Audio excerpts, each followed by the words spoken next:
श्री भगवान जी अर्जुन, जिसकी कर्मफल में आसक्ति नहीं और कर्मों को करता है वही सन्यासी और योगी है, और जिसने हवनादि लौकिक कर्म छोड़ दिए हैं वह योगी नहीं है। हे अर्जुन, जिसको सन्यास कहते हैं उसी को कर्मयोग जानो, क्योंकि संकल्पों के त्यागे बिना कोई भी योगी नहीं हो सकता। जो मुनियोग प्राप्ति की इच्छा रखते हैं उनके लिए उसका साधन कर्म ही है, और पूर्ण योगी होने पर उनका ज्ञान पूर्ण होने का साधन चित्त का समाधान है। जब मनुष्य विषय और कर्मों की आसक्ति से छूट गया और संपूर्ण वासनाओं को अपने त्याग दिया, उसी समय वह योग रूढ़ कहा जाता है। आप ही अपना उद्धार कर और आत्मा को अवनत होने से रोके, क्योंकि मनुष्य आप ही अपना मित्र और शत्रु है। जिसने विवेक से अपना मन स्वाधीन कर लिया वह स्वयं ही अपना शत्रु है। मन को जितने वाले शांत स्वभाव की आत्मा शीतोष्ण सुख दुख मान और अपमान इनके होने पर भी अत्यंत स्थिर रहता है। जिसने ज्ञान विज्ञान से अपने अंतकरण को तृप्त कर लिया है जो निर्विकार हो गया है, तथा जिसने अपने इंद्रियों को वश में कर लिया है जो मिट्टी पत्थर और सोने को एक समझता है, वही योगी कहता है। सुहृदय मित्र शत्रु उदासीन द्वेषी मध्यस्थ द्वेष करने योग्य बंधुवर्ग साधु और पापी, इन सब में जो समान दृष्टि रखते वही श्रेष्ठ है।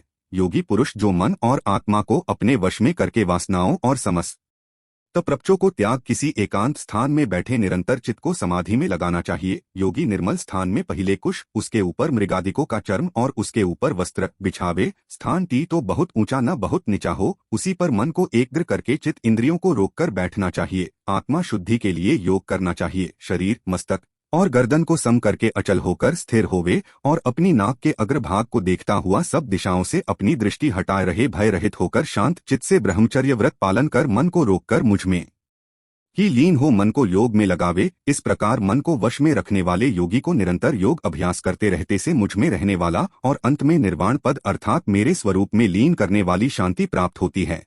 हे अर्जुन, जो अधिक भोजन खाता है या अनेक दिन उपवास करता है, जो बहुत सोता या जगता ही रहता है, उसको योग नहीं प्राप्त होता। जो उपयुक्त आहार और विहार करता है, कर्मों का योग रीति से पालन करता है, जो यथा समय सोता और जगाता है, योग ऐसे पुरुष का दुख मिट जाता है। तब संयम को प्राप्त हुआ चित्त अपने आत्मा में ही स्थिर हो जाता है और सब कामनाओं से निवृत्त हो जाता है। तभी योगी पद पा जाता है। जिस प्रकार वायु रहित स्थान में रखा हुआ दीपक चाल्यमान नहीं होता है, उसी प्रकार योगी अपने चित्त को निश्चल रखकर उसका संयम करता है और अंतकरण को समाधि लगता है। जिस अवस्था योग अभ्यास के कारण चित्त का वेग रुककर विषयों पृथक होने लगता है और जब शुद्ध अंतकरण से आत्मा को ही देखकर आत्मा में ही संतुष्ट होता है, जिस अवस्था में वह अत्यंत सुख को जो इंद्रियों द्वारा जाना नहीं जा सकता वरना केवल बुद्धि से जाना जाता है, अनुभव करता है, और जब वह योगी आत्मा में स्थित हो उससे विचलित न हो, जिस अवस्था को पाकर फिर और कोई लाभ उसको नहीं जचता और जहां स्थिर होने से और कोई बड़ा भारी दुरख उसे वहां से चलायमान नहीं कर सकता,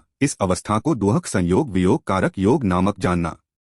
सो योग निविकल्प चित्त से निश्चय करके करना ही चाहिए। संकल्प से उत्पन्न होने वाली समस्त कामनाओं को त्याग कर और मन से सकल इंद्रियों को रोक धैर्य के साथ बुद्धि को अपने अधीन कर धीरे धीरे विषयों से दूर हटे और भली भांति मन को आत्मा में स्थिर करके किसी पदार्थ की चिंता न करे। यह चंचल और स्थिर मन जिधर दो जाए उधर दो से इसको हटाकर आत्मा के वश में करना चाहिए। इस प्रकार शांति चित्त तथा रजोगुण से रहित निष्पाप तथा ब्रह्मा स्वरूप योगी को उत्तम सुख प्राप्त होता है। इस रीति से निरंतर योगाभ्यास करने वाला योगी समस्त पापों से छूटकर सहज ही उस परम सुख को पा लेता है जो ब्रह्मा के संजोग से प्राप्त होता है। जिसका मन योग में स्थिर हो गया उसकी दृष्टि भी सर्वत्र समान हो जाती है। वह सब प्राणियों में अपने को और अपने में सब प्राणियों को देखता है। जो सब में मुझको तथा मुझ में सबको देखता है, उससे मैं अलग नहीं रहता और मुझसे वह अलग नहीं रहता। जो अभेद भाव से रहता है, प्राणियों में स्थिर मेरा मनन करता है, वह योगी चाहे जिस अवस्था में रहे मुझे से मिल जाता है। हे अर्जुन, जो समस्त प्राणियों के दुहक सुख को अपने दुहक सुख के समान समझता है और सबको संभाव से देखता है, वही श्रेष्ठ योगी है। अर्जुन ने कहा, हे मधुसूदन, आपने सामान देखे सो मन के चंचल मन बड़ा ही हठी पराक्रमी और दृढ़ है। इसको आधीन रखना तो मुझे वायु को बांध रखने के ही समान प्रतीत होता है। श्री कृष्ण भगवान ने कहा, हे महाबाहो, इसमें संदेह न कि मन अति चंचल है और इसे वश में करना बड़ा ही कठिन है, तो भी हे कुंती पुत्र, अभसाय और वैराग्य से अधीन कर लिया जा सकता है। जिसका मन वश में नहीं उसको योग अत्यंत दुर्लभ है, ऐसा मेरा मत है। परंतु मन को वश में करने वाले प्रयत्न करते रहने से उपाय द्वारा इस योग को प्राप्त कर सकते हैं। अर्जुन ने कहा, हे कृष्ण, जिसमें श्रद्धा तो है पर जो योग प्राप्त करने में सफल नहीं हुआ है और जिसका चित्त योग से विचलित हो गया है, वह योग सिद्धि नहीं पाने से किस गति को जा पहुंचता है।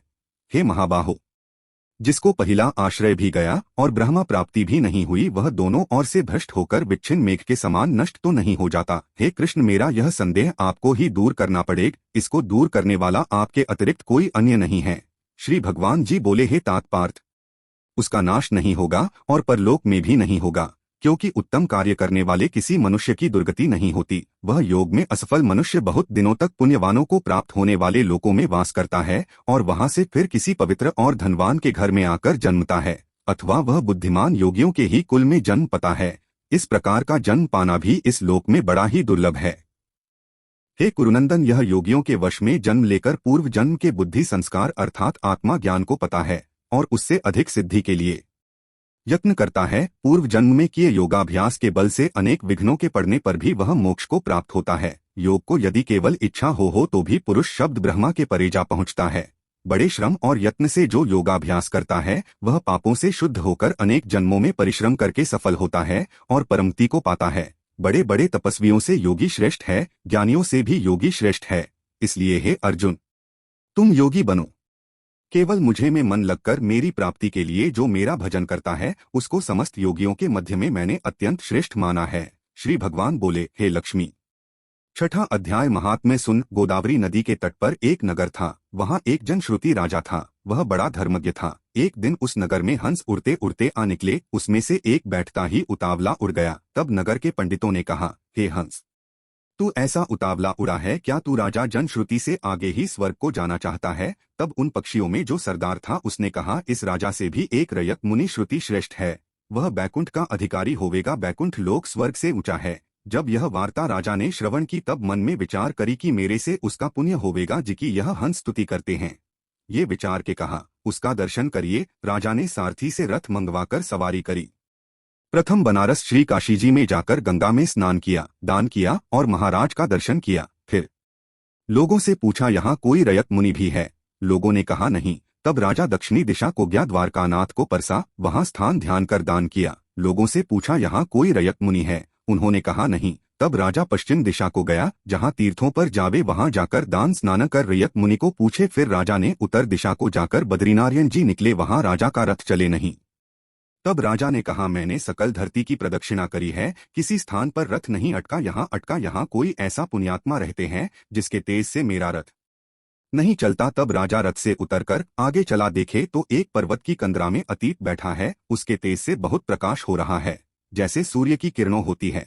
तब राजा ने देखते ही कहा, यह रयत मुनि होगा। राजा ने दंडवत कर चरण वंदना करी, हाथ जोड़ के स्तुति करी। तब रयत मुनि ने राजा का आदर किया और कहा, हे पृथ्वीपति, तू चार धाम का पसरन हारा, धर्म के साधन हारा है, तू पुण्यात्मा है।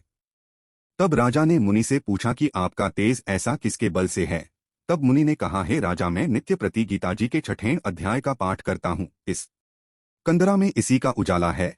यह सुकर राजा ने अपने पुत्र को बोलकर कहा, हे पुत्र, आज से तू राज्य कर में तीर्थों को जाता हूँ। इतना कहकर राजा ने राज्य त्याग दिया। रयत मुनि से 6वें अध्याय गीता जी का पाठ करने लगा। इस पाठ के प्रताप से राजा कई वर्ष बीत गए। एक दिन प्राणायाम करके के दोनों ने देह त्याग किया। स्वर्ग से विमान आए, तिस पर बैठकर बैकुंठ को गए। श्री नारायण जी कहते हैं, हे लक्ष्मी, यह 6वें अध्याय महात्म्य है जो तूने श्रवण किया है।